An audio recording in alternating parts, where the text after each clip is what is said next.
Il y a quelques semaines, j'ai eu la chance de voyager en Norvège. Je me suis dit que ça serait l'occasion de vous ramener de belles images et de savoir au passage si la Norvège s'intéresse un peu à l'animation. Duer på å kanalen est aujourd'hui embarqué avec moi dans une aventure nordique, le tout accompagné de petites infos croustillantes concernant l'animation et la Norvège.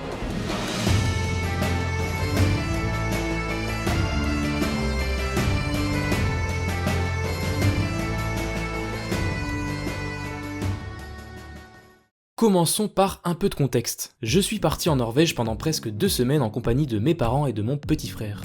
La première étape, c'est le trajet en avion pour faire Bordeaux-Oslo. On prendra le temps de visiter Oslo à la fin du voyage, nous on enchaîne direct avec un train direction les îles Lofoten. Dites-moi en commentaire quel est le train le plus long que vous ayez eu à prendre. Parce qu'ici, la distance qui sépare Oslo des Lofoten est presque de 1000 km. On parle donc ici de 18 heures de train. Bon, vous l'aurez compris, j'ai passé la nuit dans le train et j'aurais aimé vous dire qu'on était dans les wagons couchettes, mais c'est pas le cas. Nous on était dans ce wagon-là, avec les animaux. Bon, en réalité on a eu de la chance, aucun animal à signaler, mais déjà des beaux paysages à contempler avant l'arrivée à Bodø. Je vous préviens, je suis très sélectif dans mes images et ainsi tout ce que vous allez voir dans ce vlog représente vraiment la crème de ce voyage en Norvège. Donc là ça y est, on vient d'arriver à Bodø. Bodø.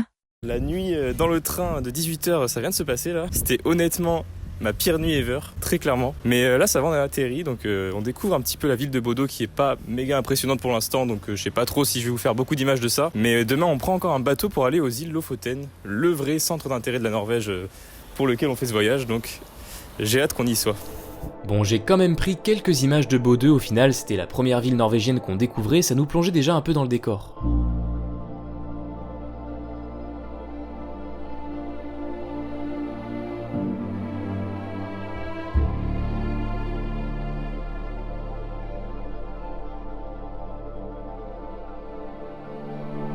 Un truc qu'on a vite compris en voyant Bodø, c'est que la Norvège est un pays riche, très riche. Ça se voit à la taille de leur maison, mais aussi au nombre de Tesla et autres voitures chères qu'on a pu croiser tout au long du voyage. On y reviendra, sachez qu'à ce moment-là, on n'était pas encore au bout de nos surprises concernant le niveau de vie des Norvégiens.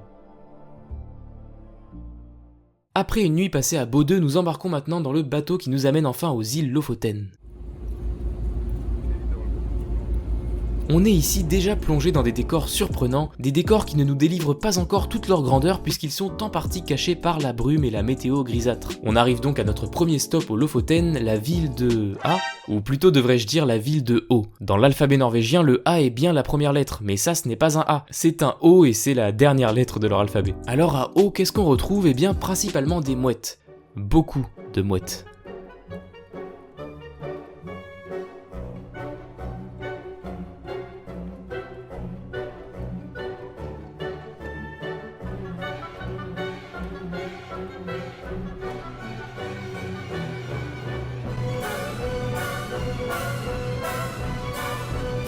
Ah oui, je vous ai pas mis le son, mais quand vous êtes dans la ville de O, voilà le bruit de fond constant auquel il faut s'habituer. En plus des mouettes, on retrouve de nombreuses cabanes de pêcheurs ainsi que des poissons séchés. En général, on voit surtout différents types de morues, mais ce que vous voyez actuellement, c'est en fait des baudroies. Et vous avez raison, elles font flipper. Bon, et l'animation dans tout ça? Ne vous inquiétez pas, ça arrive, je vais laisser tourner ces images sur le thème propre à la ville de O, celui de la pêche, et on va commencer par un peu de vocabulaire pour se mettre dans l'ambiance. Ici, les sions deviennent des jaunes, donc pour dire le mot animation, ça change pas trop, les Norvégiens disent Animasjon. Pour dire personnage, c'est assez reconnaissable aussi puisque c'est... Karakter. J'aime bien leur version du mot antagoniste qui se dit Motstander. Je trouve que ça en impose pas mal. A l'inverse, le mot protagoniste est assez littéral puisque c'est... Hovedperson. Donc tout simplement le personnage principal. Maintenant que vous savez parler norvégien, il est temps d'embarquer pour une première randonnée dans les Lofoten.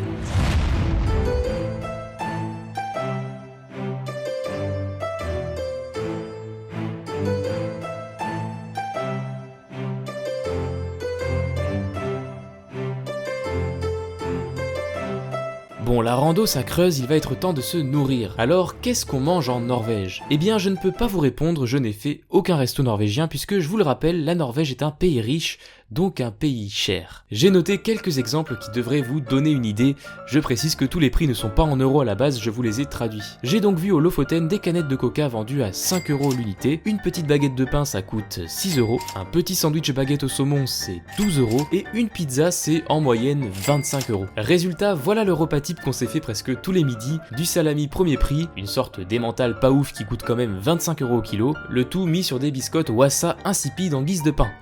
Nyt maten din. Bon, à part ça, on s'est accordé quand même quelques plaisirs sucrés en goûtant certains snacks norvégiens. Et on se retrouve pour le petit instant dégustation, parce qu'en fait ici, ils ont ce genre de choses. C'est assez spécial, on dirait des 3D enrobés de chocolat, on se demande vraiment ce que c'est, donc ça nous intrigue, ou de caramel, je sais pas. Donc du coup, petite dégustation en compagnie de mon frère. Yo. Et on va aussi goûter juste après ça les mangos trempés dans le chocolat. Donc voilà, vraiment des articles qui nous ont interpellés. Donc on va goûter ça, on va voir ce que ça donne. Alors déjà, l'odeur est plutôt pas mal, c'est très chocolaté en fait. Ah oui, ok. Donc c'est vraiment du chocolat, c'est pas du caramel, c'est sûr que c'est du chocolat. Et écoute, vas-y, prends-en un. Hop.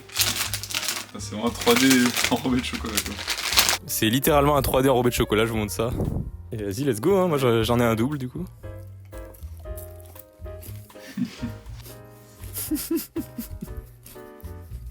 C'est vraiment le goût du 3D. C'est littéralement un 3D enrobé de chocolat. Il n'y a vraiment pas de surprise, c'est vraiment ce que vous voyez là du coup. Ça marche bien, ouais. Franchement ça marche bien. En fait c'est un 3D assez neutre je pense. Genre c'est pas un 3D fromage ou quoi, c'est un 3D neutre avec vraiment un goût de chocolat fort dessus. Mais vraiment c'est bon. Bon, c'est pas surprenant de fou non plus quoi. Non, C'est en fait, c'est exactement un ça. snack au Ça chocolat tombe. quoi. Donc on va passer au petit truc à la mangue maintenant. Mangue chocolat. Donc là pareil un mélange un peu spécial. Alors là aussi c'est assez spécial. Je me demandais si on allait avoir toute la mangue enrobée de chocolat, mais en fait c'est vraiment un morceau de mangue. Vas-y, prends-en un. En fait c'est vraiment un morceau de la mangue qui est enrobé de chocolat. Donc perso moi j'aime beaucoup la mangue séchée, donc je sais pas si le mariage avec le chocolat va bien marcher. Et let's go, on teste ça hein. C'est fort.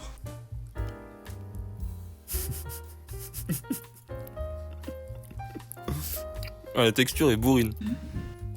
C'est moins mon kiff. C'est bon, mais j'ai l'impression que tu profites moins du chocolat et moins de la mangue en fait. Ouais, complètement, c'est ça. En fait, ça m'évoque un peu les mariages chelous entre menthe et chocolat, par exemple. C'est pas trop mon délire et là, ça me fait un peu ça. En fait, c'est du chocolat noir aussi, dessus. Ouais, Peut-être chocolat au lait, j'aurais plus aimé.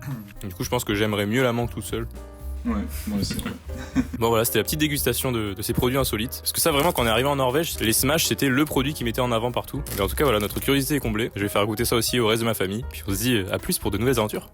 Ciao. On s'est rendu compte après coup que les Norvégiens ont testé tous les mélanges possibles entre les fruits et les chocolats. On a de l'ananas, de la pomme ou encore de la banane avec du chocolat, la banane étant en l'occurrence plutôt une sorte de bonbon. Pour conclure sur ce chapitre nourriture, comme je l'ai dit, on privilégiait les courses pour s'en tirer à pas trop cher, et les rares restos qu'on a fait, c'était pas vraiment la cuisine typique de là-bas. Donc au final, niveau bouffe, le truc le plus norvégien qu'on a goûté, c'est leur cannelbollé, des sortes de roulés à la cannelle qui nous ont régalé pour la plupart de nos petits-déj. Repartons en rando et reparlons un peu d'animation. Je vais laisser tourner les images de 2 autres randonnées qu'on a fait au Lofoten, et en même temps on va s'intéresser aux films d'animation qui se sont inspirés de la Norvège pour leur décor. Bon, le plus évident c'est les 2 films La Reine des Neiges. J'en avais déjà parlé dans son Storygene dédié, les équipes de Disney sont allées là-bas et ils se sont grandement inspirés des fjords norvégiens pour créer de beaux décors mêlant les montagnes et la mer. L'autre saga d'animation largement inspirée de la Norvège, c'est Dragon. Déjà pour sa culture viking bien sûr, mais aussi pour ses décors. Pour préparer ces films, les équipes de DreamWorks se sont également payées un petit voyage en Norvège. Si on étend les inspirations au folklore scandinave, on peut citer Brendan et le secret de Kells ou encore la saga des trolls. Oui, les trolls c'est une créature qui semble bien implantée dans les légendes norvégiennes. On peut en voir disséminées un peu dans tout le pays et voici d'ailleurs une petite compilation des différents trolls que j'ai pu croiser durant mon séjour.